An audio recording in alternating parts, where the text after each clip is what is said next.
Hi everybody, once again, this is Zeri, Persian pen name on AO3, in week, I don't know, 35, 36, something like that, between 30 and 40 of my transition. Uh, I am here once again to read you stories and talk about my week. Let's see. This week, not a whole lot has gone on. Um, Goodness, it's Friday already, isn't it? Damn, my free days have blown by. Wednesday, I drove my spouse and mother-in-law up to the airport because they're going to go visit family until next week. So this will be the only video that where they're not in the house. That took all damn day. I went and hung out a little bit with a friend of mine who lives in that city. Um, she buzzed my hair for me, which is very nice. Uh, let's see. Yeah, I haven't been working on my green shawl or really spinning or anything this week. I've been catching up with some of the, uh, what's it called? The bee queen shawl with my hand spun. So I've got some of this going. I'm just starting the lace on that. This would, this yarn is just, it's thinner enough than the other, and it wants to, it doesn't want to bloom as much. So I'm really hoping that when I give it a good blocking soak, it'll puff up at least a little, because right now the needles that I'm working on it are just a smidge too small for the other yarn and too large for this one. So that's the issue when you're working on two hand-spun yarns that you spun, 5-6 years apart. So, and you're not that great of a spinner consistency-wise. So after I do this video, I'm probably going to go and work more on the green yarn so that I don't have this same problem with two batches of the green yarn, because I don't want to have 1,500 yards in one size and however the hell many of another. So that's my plan for the rest of the day. I've gotten a lot done these past, just today, really. I was about to say these past couple days when I've been home alone, but it's just mostly been sleep. Except for today. Well, I did grocery shop yesterday, so that was a thing.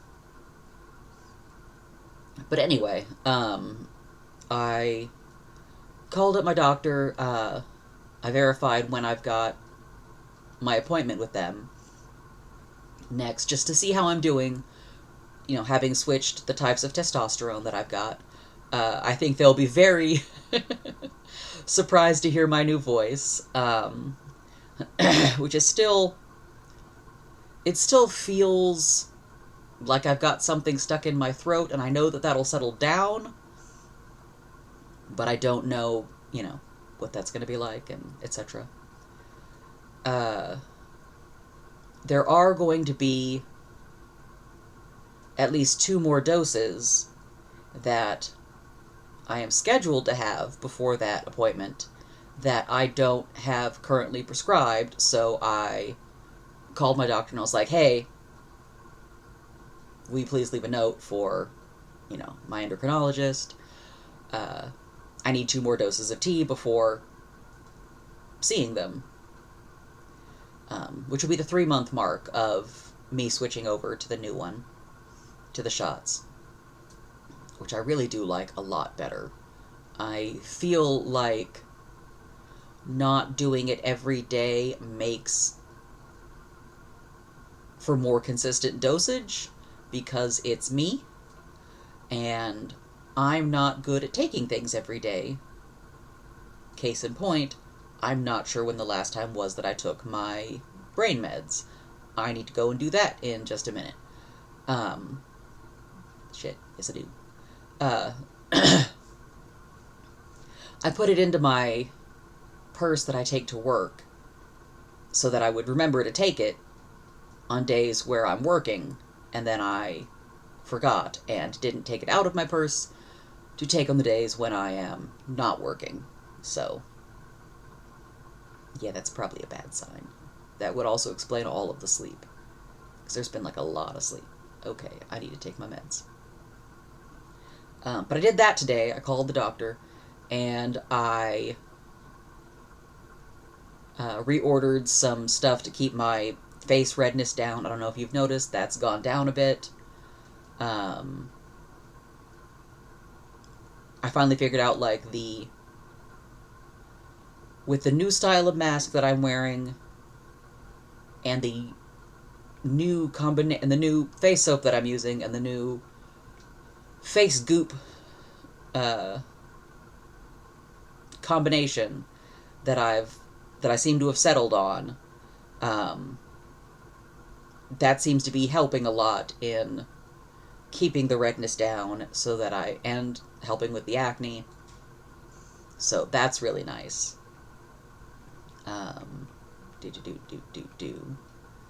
So I ordered some of that. Oh, and I had ordered 2 pounds of, what kind of wool was that? It was some long wool breed that I got recently.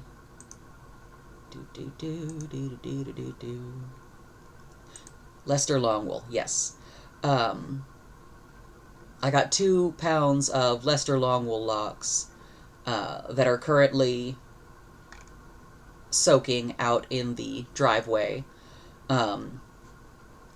It's, just water and some dish soap. I'm just gonna do 2 or 3 cold soaks to get anything else out, and then I'll give them a good scour. I'll probably just switch those up,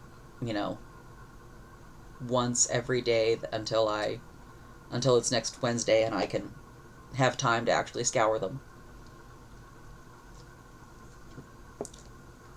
And on Tuesday I gotta go early ass in the morning and go pick everybody up from the airport, so that's gonna be fun.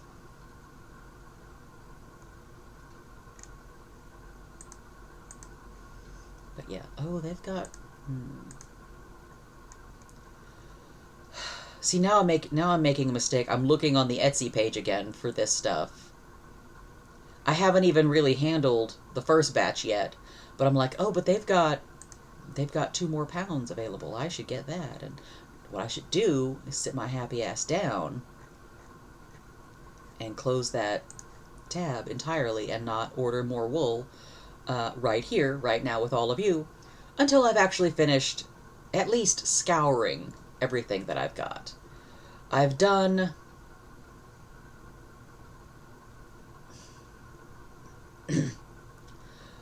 scouring and washing on the black border Leicester fleeces, because there's 2 of them.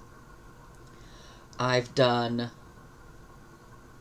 just cold soaks on the white Cormo Biffle Cross fleece, and now I'm just doing cold soaks on the Leicester Longwool fleece. Yeah, that's a lot of wool, and I should be cool with that for now. Just stick with it. I had been gonna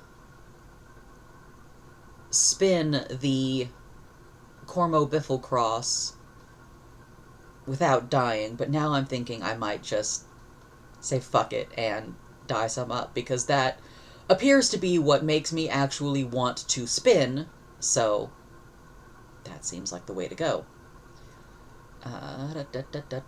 Anything else going on this week? Oh, I got a new headset in. The same friend who did my hair sent me the most bisexual set of wireless headphones, which I love very much. Right now, my little skeleton octopus is wearing them. I'm sure I've shown this guy off. Oh god, there's so much stuff on my desk. Can I get all of this out without causing things to fall? Nope. No, I cannot. Alright, here we go. Here's my little skeleton octopus guy. I fucking love these things. They're so dumb. They're so anatomically incorrect, and I love them so much. I've got tons of different kinds. I get one every year. Yeah, I've got like chickens and fish and bats and frogs, and it's great. But anyway, so I'm here to read stories, so that's what I'm gonna do. Oh, I accidentally opened that window again. Gonna close that out and go back to the story. Where was I at? Heck.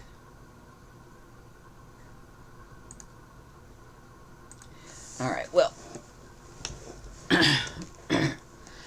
After last week's interlude, I am back to original works. Oh, I need to... Boop. There we go.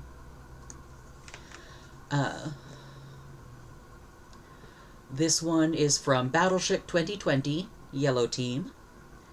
The relationship is Jaded Warrior King / Charming Prince, who is his betrothed. The title is Roses by Snowshus, for Emeralds and Rubies. This should be interesting. Arranged marriage, touch starve, mutual pining. Yeah, that sounds like a whole bunch of good shit.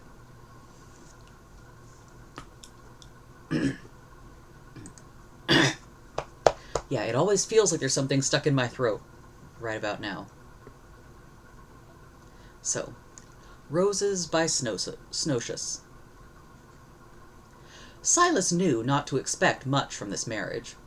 Alan had always been fond of beautiful things, ever since they were children and Silas's father had first brought him to meet the neighboring royal families. Alan would delight in showing off some bright, new, shiny thing to him. Silas was never going to be someone people thought of as beautiful. He'd been plain as a child, and plain as a young man, and the invasion of his kingdom had not done anything to improve his appearance. His father had, of course, carried the scars of his rule. An unexpectedly long freeze had turned 2 of his toes black for 10 years, and the expansion of the capital city into some of the woodland had brought long, spindly lines over his heart. Land cleared for farming left short, even patches across his back that came and went as fallow fields returned to wild land. Scars were the way of the green. The blue king wasted away when there was drought, and the white queen grew ill when the air turned sour. But in the green, the death of the trees left their scars. The first thing the invaders had done was burn the western woods. All of it. It had left twisted, knotted scars all across Silas's back. As they advanced across his kingdom, they destroyed everything in their path. They pulled up every sapling and torched every copse. The scars grew across Silas's body as his land burned and his people fled eastward. He'd lost his eye the normal way, to a knife in a battle they'd lost. He'd watched from the hospital tent with his one remaining eye as the oaks that had been alive since his kingdom had been founded burned to nothing. The fire had scorched down his arms, new scars for each of his failures. He'd sent word to the other kingdoms, to his father's allies, to beg for assistance as his army was routed and driven back. The only one to respond was the Grey. Pardon. The price for their assistance had been heavy. The reduction of tariffs and promise of repayment, both monetarily and in future favors, had been given. But perhaps the heaviest price of all was the marriage stipulation. Silas had no idea what Alan might have done to warrant such punishment as being sent to marry a king who might not have a kingdom much longer. He could only imagine how quickly he must have needed to be sent away for her to throw him at the first man who couldn't say no. He'd never liked court gossip or the game of favors court life entailed. Besides, being at war for a year had kept him well away from it. He wished, briefly, that he was more familiar with the latest gossip, so he might know what trouble he was marrying, but in the end it didn't matter. Silas had needed those soldiers. He needed them more than he cared what Alan had been up to in the years since they had known each other. He needed them more than any pride or chance for love. He had hoped one day to... No, it didn't matter. His people needed him to take what was offered. They were hungry and tired, and losing more of their homes every day. He would gladly sacrifice his own hopes of happiness for them. He would, as it turned out, gladly sacrifice someone else's as well. Alan had arrived with his mother's army and little else. No entourage of courtiers, no train of luggage and 1,000 servants, no fuss and no frivolity, just the soldiers Silas had been promised, and himself. Though they hadn't seen each other since his father's funeral, he could still easily pick Alan out of the retinue. Alan was as beautiful as Silas remembered. His face looked like he had been carved by a master sculptor, flawless and smooth. His pale green eyes shone with quiet cleverness, and oh gods, was he clever. Within the first month of his stay, he'd charmed nearly all the scholars in the city. They'd seek him out for debates on philosophy and art, and he always listened carefully and asked the sort of insightful questions that made the scientists and historians light up. It wasn't just the scholars who were charmed by him.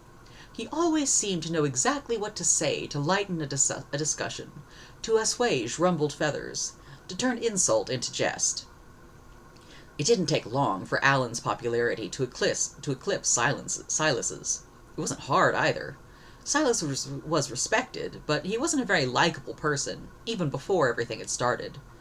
He'd been too quiet, too humorless, too forgetful of the Earl's second cousin's daughter's best friend's birthday. Alan was very good at all that, particularly the birthdays of the Earl's daughters. Silas assumed he'd found a lover among the nobles or the scholars, someone beautiful and smart with whom he shared a bed and witty conversation, when not obligated to be seen sharing one with Silas. They'd never actually shared a bed in that way. Silas had no interest in taking something not freely given. On those rare nights when appearances must, they slept on opposite sides of the bed. Alan had made the proper overtures on their wedding night, had stepped into the bubble of Silas's space and laid a soft hand on the blue silk of Silas's wedding clothes. His long fingers had pressed against the ridge of a scar Silas had received at the loss of the forest above the Ivy River. Silas had carefully stepped away, out of reach of that hand.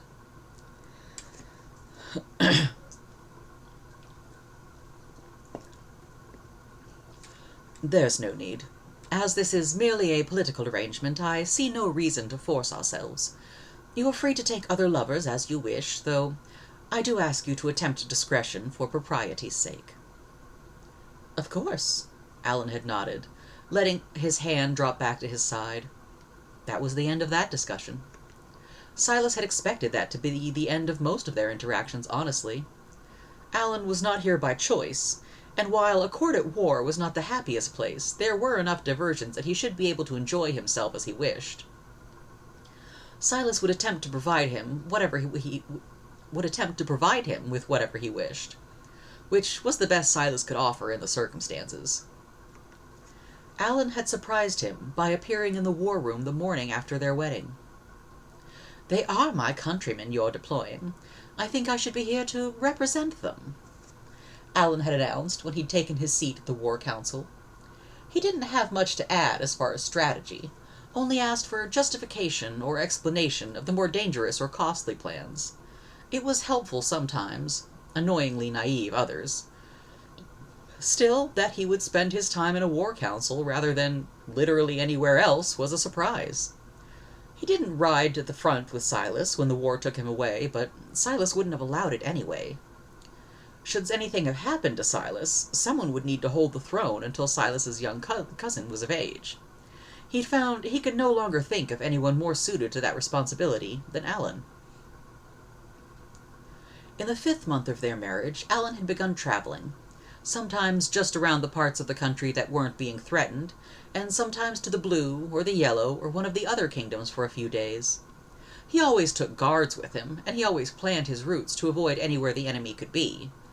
After the first few trips, Silas had stopped paying much attention. He trusted Alan to be careful, and saw no reason to police his comings and goings. He had more important things to occupy his attention. He was surprised when Alan returned from one such trip to somewhere Silas had already forgotten, with a bright smile, and handed a roll of parchment to Silas. Silas's eyes widened as he read it. It was an agreement. A promise from the Blue, who had refused to respond to all of Silas's previous pleas for help. It granted them relief in the form of grain and fish to feed their soldiers and refugees, as well as an interest-free loan on the weapons they desperately needed more of. "What did you promise to get this?" he asked, almost afraid to hear the answer. "We will be attending my family's summer ball, and I will make an introduction between Princess Leore and my sister." Alan bounced a little on his feet, excited to share how he'd managed such a feat. "It so happens that Lily is so exactly Rose type, and well, the fifth daughter of a small kingdom like the Blue might not be able to secure a very good marriage, all things considered. The favored mistress to the future Queen of the Grey will give her and her family a great deal of influence over one of the most powerful women in the world. Getting to that position, of course, depends entirely on Lily, but getting the opportunity at all is worth a great deal." He smiled, clearly proud of his accomplishment. Silas was amazed. It was so much for such a little thing as an introduction. "Thank you," was all he managed to say. "It was my pleasure." Alan ducked his head. "Just glad to be of some service to you." "You've been a great service to me. Your mother's assistance, and now this. We might actually be able to recover the borders with this. You've been far more help than I could have hoped for." "I could be more." Alan pressed his hand to the doorframe. "Anything you need, anything you want. You need only ask for it." "I couldn't ask for more than you've already given. It's more than enough. More than... Thank you." Alan nodded and returned to his own rooms. Their replenished army pushed the invaders back to the edges of the western woods by the end of the spring. One final push should secure the borders, and his generals had assured him they could handle it. Silas didn't feel particularly right going to the summer ball, while the war continued and his people struggled to rebuild their lives. However, Alan's promise of their attendance was the reason his people are able to rebuild at all, so he girded his loins as he would before any battle, and prepared for a weekend of meaningless conversation and tedious dancing, all so two women might meet. He'd always hated the summer ball. The Marble Palace, where it had been held, had been an intimidatingly large building when Silas had been a child. Legend had it the first Grey Queen had carved it from a single living stone, and the process had left the floor plan etched into her skin. The Grey were harder to scar, but their scars ran deeper and lasted longer than the ebbing flow of scarring and healing that was the usual manner of Silas's family. He'd always found the legend a little terrifying and a little unbelievable. It was hard to imagine such a magnificently large building being constructed that way, but Silas had never been able to find a seam in the white stones with the swirling gray imperfections. When Silas had been a young boy, the one bright spot in coming to the Grey had been Alan. Back then, they'd always managed to slip away from the adults. Alan would take him around the garden, showing off the most beautiful flowers or sculptures. The last summer ball Silas had attended, Alan had still had the traditional silver of youth braided through his dark hair. He'd wanted to show Silas a tapestry, some carefully woven scene of an idyllic countryside. There had been gold and silver threads spun throughout, and small diamonds and gems glittering in the light of the fire. "Isn't it beautiful?" Alan had sighed wistfully. "Don't you just love looking at something so beautiful?" Silas vaguely remembered agreeing, but he'd been looking at Alan the whole night. The year after that, Alan would have switched from the silver braids to the gold of adulthood, and there would have been no more sneaking away, even if Silas had attended. He'd been busy that year, and he'd always hated the summer ball, so he hadn't gone, nor the next year, and so on. There'd be no sneaking away this year either. They were no longer princes with the freedom to act rudely. This was an important event for Silas to gain support and assistance as the rebuilding began. He would be relying on Alan to do much of that work. The thought left a sour taste in his mouth. He should be able to do it on his own. He shouldn't be relying on Alan so much, but Alan had managed to get help where Silas had so often failed. As he thought when he agreed to this marriage in the first place, his pride was an easy sacrifice to make for his country. If Alan could succeed where Silas had failed, he wouldn't get in the way.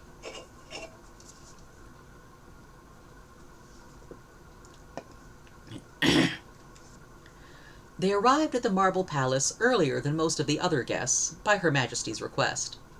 Alan hadn't been home since the marriage, and almost immediately he was swept away by Princess Rochelle. They disappeared into whatever secret conference siblings have. Silas had been an only child, and couldn't imagine what such meetings held. They left Silas alone to wait in their room until the ball. He was surprised when he saw Alan in the great ballroom, and he didn't have the gold twists decorating his hair as the Queen and Princess did, nor was he wearing the bright glittery colors customary of the gray. Instead, he was wearing the softer, warmer, muted colors traditional to the green. They dulled him a little. The lack of bright contrast with his dark skin lessened its usual glow. He looked almost plain next to his sister with her bright red tulle dress. The gentle deep greens highlighted how bright and pale the green in Alan's eyes was, though. He was still the most beautiful man Silas had ever seen. He might not really be suited for the colors of Silas's family, but for entirely personal reasons, Silas liked him better in them. He might never have Alan in the way he'd once hoped to, before the union had been forced on them, but like this, he could imagine Alan was truly his. He watched as Alan deftly maneuvered himself and his sister to organically cross the paths of Princess Leore of the Blue. He watched the way Alan made the introduction he promised, for political purposes, seem like a fortuitous meeting between friends. He watched as Alan eased the conversation between them and slid away without notice. "He's very good at that, isn't he?" the Queen said from behind him. Silas didn't whirl around, or jump, or any of the other reactions that he really wanted to. Instead, he calmly turned to face her. "Yes, he's quite brilliant, really." "I know. I knew I'd lose him one day, but I had hoped to keep him for a little longer." "What do you mean? You sent him to me as part of your conditions for your support?" "Well, he did insist, and as you've probably figured out by now, whatever Alan wants he finds a way to get. Most of the time he convinces you he's the one doing you the favor by the time you're agreeing." Yes," Silas nodded. He'd not noticed at the time, but that did seem to describe a lot of their interactions. He wanted to come." "Of course he did. I'd never marry off my children without their consent. I know the Grey has a reputation for being cold, but we're not that cruel." Oh, of course, I didn't mean... I'm sorry, I never meant to imply." The Queen watched him stumble for a diplomatic way not to say that was exactly what he'd thought. "Alan looks tired." She finally granted him mercy. "I understand you've been at war, but I expect next year to see him looking much happier." "Yes, of course." "Good." The Queen nodded and moved on, presumably to torture someone else. Silas only got a moment to try and process what she told him, and what that really meant, before Alan found him. "Come dance with me," he said, wrapping a warm hand around Silas's wrist. Silas's whole attention suddenly focused on that touch. He hadn't let anyone touch him since the war had started. He'd been busy and in pain, and then even more busy, and it had just stopped happening. Now the warmth of another person's hand on his skin nearly drove all else from his head. He could feel the slight dampness of sweat from the warm evening, and the calluses on the inner curve of the index finger usually only found on scholars. It would have been enough to stop him from anyone, but that it was Alan nearly brought him to his knees.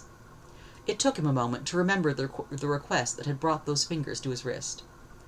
I don't really dance." "Please, for me. I'm at this beautiful ball, and I want to dance, and you're my husband, which means you are obligated to dance with me at least once." "I don't think that's quite true." "I know, but it would help secure this relationship I'm trying to build with the White, if you looked like you actually liked me." "I do like you. Silas caught himself before blurting out, "I love you." "I appreciate you a great deal." "I know." Alan squeezed his wrist comfortingly. "But the White can't hear this conversation. They will, however, be able to see that Silas of the Green, who notoriously hates dancing, is indulging his beloved husband. So, please?" "I guess." Silas gave in as Alan pulled him onto the dance floor. He let Alan move him how he wanted. Silas was not lying about not dancing. He'd been terrible at it as a boy, and made a point of not practicing as an adult, so now he was stiff and awkward following Alan's lead. Alan didn't seem to mind, though, just smiling and directing Silas with his words and his body. All the while, Silas was acutely aware of the weight of his hand on Silas's hip, and the press of their palms together.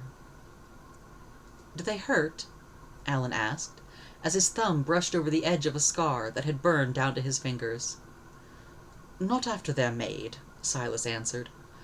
"They can be a little stiff sometimes, but they'll fade eventually. Once we retake the borders and can begin replanting, they'll start to heal, though I imagine I'll be an old man before the forest will have truly recovered. Except the eye, of course. That one's forever." Alan cocked his head, examining Silas's face. "That's all right. It suits you. Makes you look interesting." "I suppose interesting isn't too bad." "No, it's very good," Alan assured him. Despite his assumption, he found they did in fact have a chance to slip away as they used to. Quietly, they slid through a side door and into the dark garden. "Come on, I want to see the roses. Remember when we used to do this?" Alan led him through the labyrinthine pathways towards the rose garden he'd often brought Silas to when they'd been younger. "Yes." "I love roses." Alan knelt down to admire a pale pink blossom. "I remember. You've always loved beautiful things. Every time I'd came, you'd have something to show off." "I did so want to impress you back then." "Why on earth would you have wanted to impress me?" Silas asked. Alan shrugged. "You always seemed so grown up, I suppose. I wanted you to think I was as interesting and worldly as I thought you to be. I'm not sure why I thought showing off a pretty flower would accomplish that." "I enjoyed it," Silas said. "I don't know that it made me think you were worldly, but I certainly thought you were very sophisticated." "Well, that's something at least," Alan said, straightening. "Unfortunately, we aren't children anymore, and there is more work to be done, so we can't stay very long. I don't think we can get the White to commit to anything to the war effort, but I think we should be able to convince them to reduce tariffs, at least temporarily, to help the resumption of normal trade." "Alan," Silas started, and then paused, unsure of what he was trying to ask. "Your mother said you were the one to insist on the marriage," he finally settled on. "Oh, yes," Alan confirmed. "Why?" "Sometimes I don't think you appreciate me enough." Alan shook his head with a humorless half-smile. "I insisted because her terms were uneven and unfair, and you were going to accept them because you were desperate and terrible at negotiation. You're too straightforward for it. I knew if I was with you, I could make sure you'd never be forced to accept such terms again. It would be a fair trade then. You'd get me and the military aid you needed, and my mother would get her trade deals and her high-interest loans. Everyone wins." "Except you." "I think I did all right." "You could have had anyone. Someone you actually loved. Someone—" "I could have found a match that would be more beneficial to my mother, perhaps." Alan interrupts. "There were certainly enough kings and queens asking for my hand to seal whatever deal they'd signed with her. And yes, I know she wouldn't make me marry anyone I didn't want to, but I wasn't going to be allowed to marry just anyone, either. So I thought if I was going to be married for a political purpose anyway, the kind young man who'd let me prattle on about roses and tapestries all those years would be nice. And I wasn't wrong. You've been very good to me. I've wanted for nothing in your home. Even if my presence caused an issue with whoever you'd chosen before I'd force myself on you, you never took any frustration out on me, and I'd like to think my value as a pawn has made up for that." "Whoever I'd chosen?" Silas had stopped following at that point. "I applaud your discretion. I haven't been able to discover their identity despite all my attempts. Getting this sort of gossip is something I'm usually very good at, so you should be proud. What are you... There isn't anyone, Silas replied, confused. But you said on our wedding night... I said you were free to have anyone you wanted. Oh, I assumed you expected the same courtesy to be extended. No, I didn't want you to feel trapped with me. I see. Alan stepped closer, close enough that they could touch if he wanted. Well then, if there's no one for you, and there's no one for me, perhaps we could... He placed his hand on Silas's shoulder, almost exactly where he had placed it all those months ago when they had first been married. You don't have to. I don't expect, Silas says, because he needed to say it, but he didn't step out of the range of Alan's hand. Yes, you've made very clear that you've made that very clear. And if you don't want me, that's fine. But do remember, I chose you, and I want to be yours, however you'll have me. Silas reached out to touch Alan's face, to feel the soft give of another person's skin and the hard curve of bones underneath. Alan's lips gave against the gentle pressure of Silas's mouth. It had been a very long time since Silas had kissed anyone, and he was not entirely sure he remembered how. But Alan made a quiet, approving noise and pressed back. They kissed among the roses that Alan loved so much. It was Alan who broke their kiss, turning his face away and placing a hand on Silas's chest to hold him still. As much as I'm enjoying this, we really do have work that needs to be done. We can continue this later. Alan paused, biting his lip for a moment before concluding with an almost questioning turn to his voice. Darling? Silas leaned in for one more kiss. Later, my love. The end. So, that's cute. I like that one a lot. It's fairly straightforward, but not in a bad way. I really like the world building of how the various kingdoms, how the change in the kingdom reflects on the change in the ruler. Or, you know what I mean. It makes me wonder, for the other kingdoms that are expanding into the territory of the Green, is that king getting bigger? Are the areas that they rule, that they had previously ruled, taking up, is that area of impact on their skin being less, so that there's room for the newly conquered territories? Or is that something that wouldn't really kick in until the next generation, or for several years? Like, how long do they have to hold an area before it starts showing on the ruler, you know? If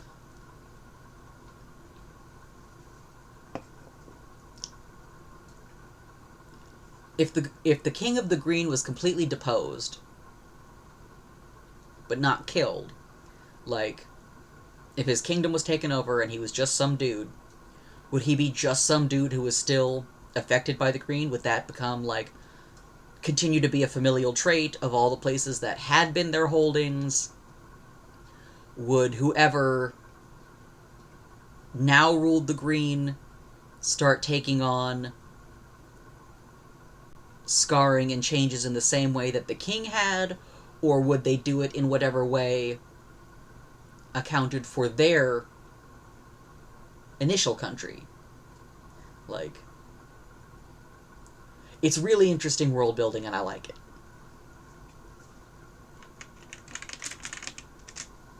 So, that is my story for this week. I hope that you all like this as well. Definitely go read more by this author. I will probably not be doing a whole lot much more speaking today because my throat hurts. Pardon. Yeah, I'm fine with the vocal changes. I just wish that it wasn't uncomfortable. And I didn't realize that it's uncomfortable for, like,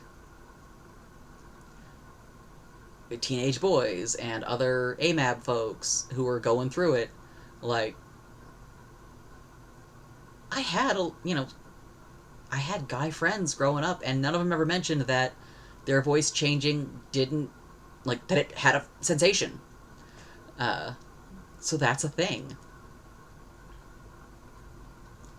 So, yeah, I'll probably not be doing a whole lot of speaking for the rest of the day. I'm gonna dick around and watch the third season of The Witcher. I haven't seen the second half of that, so I'll probably set that up over by my spinning wheel, prop it up, my laptop up on a table, and go to town with that. So, I will see all of you next week when the rest of my family will be back. Until then, have fun, be good, make good trouble, and I'll see you then.